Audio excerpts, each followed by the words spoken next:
Hello everyone, welcome back to another Minecraft Ideas. This time we're gonna look at some, starter houses, but there are a couple of rules that I set on myself. Like always, all the builds need to be built in a chunk. Also, these builds need to be very easy to make, so no blocks that you can't find within the first 20 or 30 minutes of your playthrough. And last but not least, these houses need to be able to fit in all of your survival needs, so chest, a bed, an anvil, so you need to have enough space for everything to fit in it. So, that being said, let's go to our first building. This is in case you find a jungle biome and want to make something in the jungle, but don't really feel like taking down every single tree and all the bamboo you see around you. Then instead you can go to do a little bit of mining, get a couple of wood, and as you can see it's not really that hard to get. Do have a few different woods here. We got the oak wood, which should be pretty easy to get even if you're near in the jungle. I think the oak wood is like one of the most common woods to find. Then jungle slabs, because obviously you're in the jungle, so that's the thing you're gonna do. You could also, instead of the oak, use bamboo. If you got bamboo in your jungle, that should work just as fine.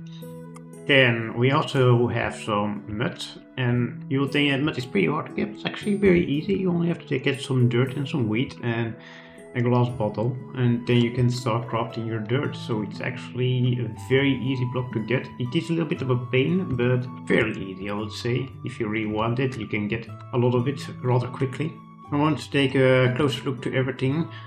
We have some decoration here and there, which is not mandatory, but I like doing those. It gives more of a sexual value to the build itself. Then the way you enter this build is by the vines that you should have, and then add some ladders here and there, or you can just use the vine itself for the entire thing. But you gotta be careful with the ladder, because the ladders are actually a block further away from the vines. As you can see the hitbox here, and the vines are closer. It's really hard to see, but you can notice it when you're using a ladder, right? So if I climb here, you'll see that I go a little bit to the front when I'm above the ladder. See that? So you gotta be careful that you don't do vine ladders like this, for example, because then you won't be able to climb on this thing. Anyway, once inside, this is a very claustrophobic build, I would say. You can obviously make it bigger, but then I will have crawled it out of my chunk, and I think this side is just better looking in general, so it doesn't outgrow the tree too much, I would say. So we got the crafting table, we got a large chest. Of course you can add more chests like this. That is better looking for now, but it's not that spectacle. Then you got your bed up here and more chests.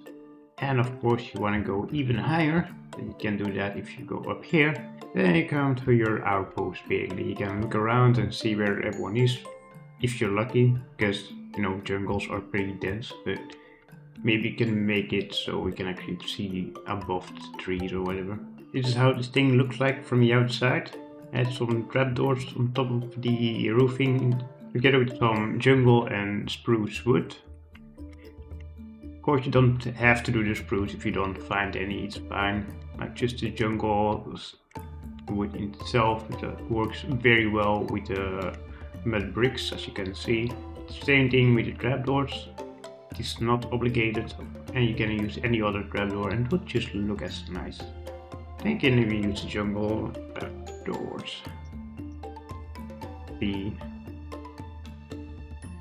Yeah, those might work too, you see. So just play around with the blocks, see what looks best for you.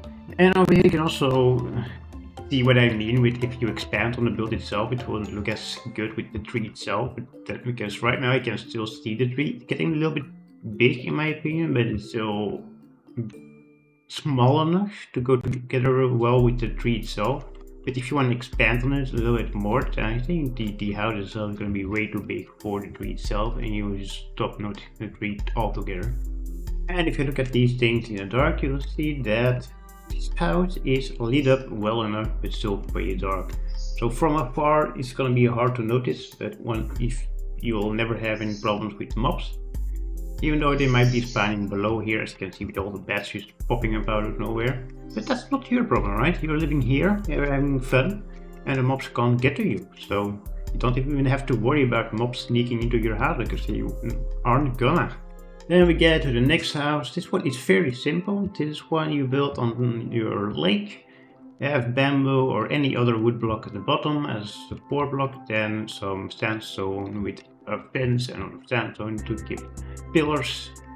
It doesn't look like the build is floating, so this is very good structural base.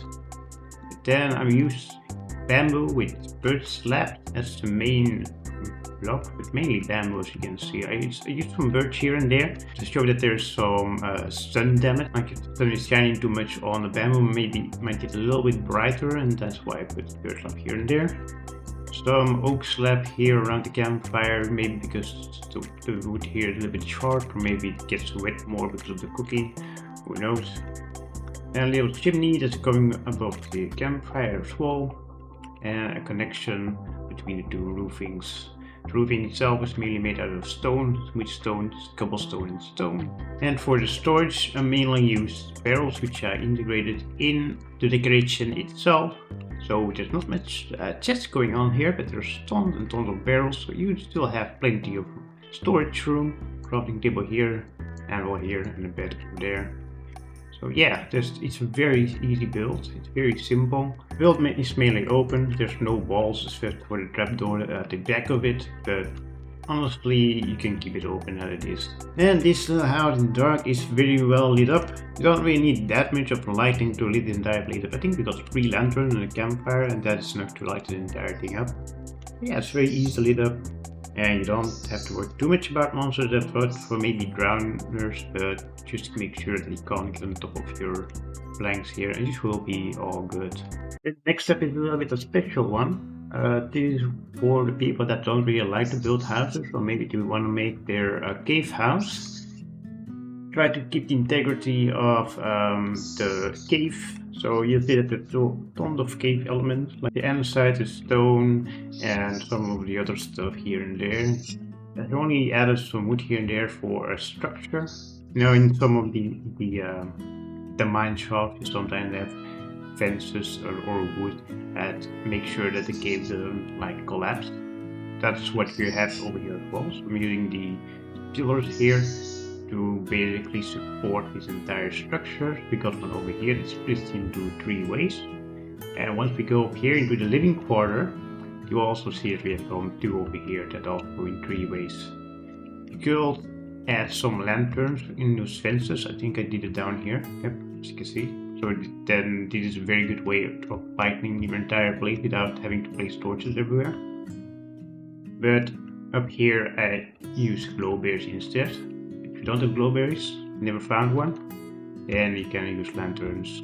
The storage itself has a lot of room. There's tons and tons of chests, and then up here there is a bed and a crafting table, an anvil down here with more barrels, and you can even expand more in this area and that area, but again, I only have a chunk to work with, so I have to be careful in where I place everything. Got a small enchantment table here, which actually works. There we go, level 13. And then an anvil in case you got a book and one that, yeah, you know how books work. And then on the left we have a mining shaft where we get all our ores and materials from. And we have a small railroad here that takes us all the way to the bottom. Of course, this will go a lot deeper. Obviously, this is just to show how it works. And yeah, so we have everything we need in this small little space. It's very functional, not really decorational, but everything has its purpose and it's very easy to make. You all got to do is find a cave, maybe shape it a little bit differently and add your stuff. Then this little guy is very dark from the outside. You could place doors in front here to make sure that no mobs will enter your house, but inside you won't have any problem with it, as it's basically the same during the day as during the night. Then next up is for the people who tell you that you can't build a dirt house. This is, in my opinion, a very beautiful dirt house. Of course there's some stone here and there, but on top you'll see it's all entirely made out of farmland. Use the exposed copper grate. You don't need to wax it if you don't have any honey. which I do get from the beginning. You can't really find any honey that easily, and you can just leave it to oxidize. This is, in my opinion, one of the best ways to use dirt for your house.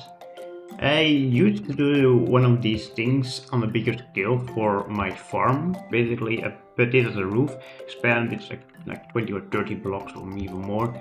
Then beneath this, I had all my farm animals. That way I had to farm everything up here, like all my carrots, and then I go down here and feed my pigs.